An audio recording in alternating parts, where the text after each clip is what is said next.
Saya tak faham lah dengan awak ni. Terlalu masak kicap je pun, bukan susah. Buat aje. Tengok ni doktor. Dari dulu sampai sekarang dia minta benda yang sama je daripada saya.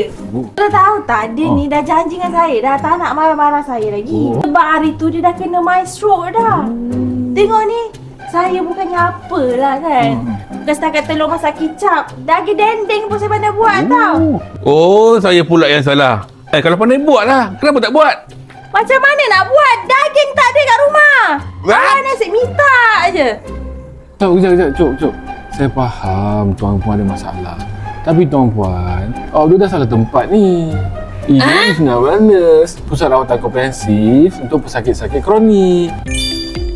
Ini Nusina Wellness adalah sebuah perubatan sains Islam dan psikologi Islam yang berasaskan tauhid. Tanpa kimia, tanpa bedah, tanpa radiasi, tanpa mesin. Sejak 2015, kami dah bantu ribuan pesakit dari Malaysia, Singapura dan Indonesia yang mempunyai masalah kecil manis, sakit jantung, kanser, stroke, buah pinggang bocor dan sebagainya. Para perawat kami berdaftar di bawah Gapira, menjalankan perawatan holistik, herbal onkologi, perubatan Melayu mengikut kanun perubatan Inusina. Puan, suami Puan ni kenapa sebenarnya? Doktor, dia ni sebenarnya ada eczema yang teruk. Bila stres tu yang makin menjadi-jadi eczema dia. Kalau macam tu, memang sesuai sangat datang ke Nusina Wellness. Eczema ni kena rawat dari dalam, bukan sapu krim je. Kita akan bantu kurangkan radang, stabilkan darah dan kuatkan organ dalaman.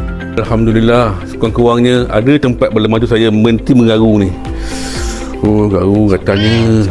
Ni baru betul datang sebab konsultasi rawatan. Bukan sebab marah pasal telur masak kicap. Yelah, saya tahulah. Yelah. Balik jom. Jom. Bangkitkan nikmat hidupmu.